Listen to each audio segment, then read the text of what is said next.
ത്രിയേക ദൈവത്തിൻ്റെ അതിപരിശുദ്ധമായ നാമം വാഴ്ത്തപ്പെടുമാറാകട്ടെ.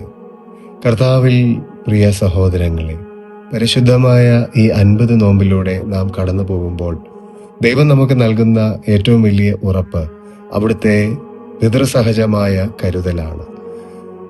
നാം ശൂന്യതയിലൂടെയോ കഷ്ടപ്പാടിലൂടെയോ കടന്നു പോകുമ്പോൾ നമ്മെ തനിച്ചാക്കാത്ത ഒരു പിതാവ് നമുക്കുണ്ട്. നമ്മുടെ ഉത്കണ്ഠകൾക്ക് മറുപടിയായി യേശുതമ്പുരാൻ നൽകുന്ന മനോഹരമായ ഒരു പാഠമുണ്ട്. പരിശുദ്ധനായ മത്തായി ശ്ലീഹായുടെ സുവിശേഷം 6-ാം അധ്യായം 26-ാമത്തെ വാക്യത്തിൽ അവിടുന്ന് ഇപ്രകാരം പറയുന്നു: ആകാശത്തിലെ പറവുകളെ നോക്കുകയും അവ വിതയ്ക്കുന്നില്ല, കൊയ്യുന്നില്ല, കളപ്പുരയിൽ കൂട്ടിവെക്കുന്നുമില്ല, എങ്കിലും സ്വർഗസ്ഥനായ നമ്മുടെ പിതാവ് അവയെ പുലർത്തുന്നു. അവയേക്കാൾ നിങ്ങൾ എത്ര വിശേഷപ്പെട്ടവർ. നമ്മുടെ ആവശ്യങ്ങൾ നാം അറിയുന്നതിനേക്കാൾ മുൻപേ അറിയുന്നവനാണ് ദൈവം. ആകാശത്തിലെ പക്ഷികൾക്കും പുല്ലിനും അവിടുന്ന് നൽകുന്ന പരിഗണനയേക്കാൾ എത്രയോ അധികമായിരിക്കും സ്വന്തം മക്കളായ നമുക്ക് അവിടുന്ന് നൽകുന്നത്. ഈ നോമ്പ് കാലം നമുക്ക് ഉത്കണ്ഠകളെ ദൈവത്തിൻ്റെ സന്നിധിയിൽ സമർപ്പിക്കുവാനുള്ള ഒരു സമയമാണ്. പ്രശസ്തനായ ദൈവശാസ്ത്രജ്ഞനായ സെന്റ് അഗസ്റ്റിൻ ഇപ്രകാരം പറഞ്ഞിട്ടുണ്ട്: ദൈവം നമ്മെ ഓരോരുത്തരെയും സ്നേഹിക്കുവാൻ നമ്മൾ മാത്രമേ ലോകത്തിൽ ഉള്ളൂ എന്നതുപോലെയാണ്.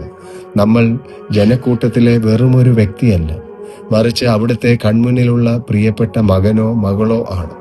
നമ്മുടെ ഓരോ കണ്ണുനീർ തുള്ളിയും ഓരോ ആവശ്യവും അവിടുത്തെ ഹൃദയത്തെ സ്പർശിക്കുന്നുണ്ട്. ഒരിക്കൽ ഒരാൾ ഒരു സ്വപ്നം കാണുകയാണ്. തൻ്റെ ജീവിത വഴിയിലൂടെ താൻ നടന്നു നീങ്ങുന്നത് അയാൾ കാണുന്നു. മണലിലൂടെ നടക്കുമ്പോൾ തൻ്റെ കൂടെ മറ്റൊരു കാൽപ്പാടുകൾ കൂടി അയാൾ ശ്രദ്ധിച്ചു. അത് ദൈവത്തിൻ്റെ കാൽപ്പാടുകളായിരുന്നു. തൻ്റെ ജീവിതത്തിലെ സന്തോഷമുള്ള നിമിഷങ്ങളിലെല്ലാം 2 ജോഡി കാൽപ്പാടുകൾ അദ്ദേഹം കാണുന്നു.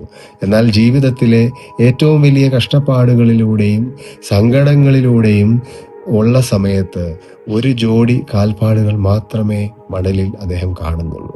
സങ്കടത്തോടെ അയാൾ ദൈവത്തോട് ചോദിക്കുകയാണ്: കർത്താവേ, എൻ്റെ കഷ്ടകാലത്ത് അങ്ങ് എന്നെ തനിച്ചാക്കിയോ? എന്തുകൊണ്ടാണ് ആ സമയത്ത് 1 ജോഡി കാൽപ്പാടുകൾ മാത്രം കാണുന്നത്? ദൈവം പുഞ്ചിരിച്ചുകൊണ്ട് ഇങ്ങനെ മറുപടി നൽകുന്നുണ്ട്: മകനെ, മകളെ, നിന്റെ സങ്കട സമയത്ത് കാണുന്ന ആ 1 ജോഡി കാൽപ്പാടുകൾ എൻ്റേതാണ്. അന്ന് നീ തളർന്നു പോയപ്പോൾ ഞാൻ നിന്നെ എൻ്റെ കൈകളിൽ എടുത്ത് നടക്കുകയായിരുന്നു. പ്രിയമുള്ളവരെ, ദൈവം നമ്മെ കരുതുന്നത് നമ്മുടെ യോഗ്യത കൊണ്ടല്ല, മറിച്ച് അവിടുത്തെ അനന്തമായ കരുണ കൊണ്ടാണ്. നാം ഒറ്റയ്ക്കല്ല എന്ന ബോധ്യം ഈ പരിശുദ്ധമായ 50 ദിവസവും നമുക്കുണ്ടാകട്ടെ. നമുക്ക് വിശ്വാസത്തിൽ വളരാം.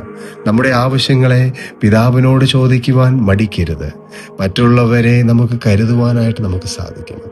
ദൈവത്തിൻ്റെ സ്നേഹം മറ്റുള്ളവരിലേക്ക് എത്തിക്കുവാൻ നമുക്ക് ശ്രമിക്കാം. ശാന്തരാകാം. ദൈവം നമ്മുടെ കൂടെയുണ്ടെങ്കിൽ ആരെയാണ് നാം ഭയപ്പെടേണ്ടത്? ഈ നോമ്പുകാലം ദൈവത്തിൻ്റെ കരുതലിൽ പൂർണ്ണമായി ആശ്രയിക്കുവാൻ നമുക്ക് ഇടയാകട്ടെ. സർവശക്തനായ ദൈവം നമ്മെ എല്ലാവരെയും സർവ സമൃദ്ധിയായി അനുഗ്രഹിക്കുമാറാകട്ടെ. ആമീൻ.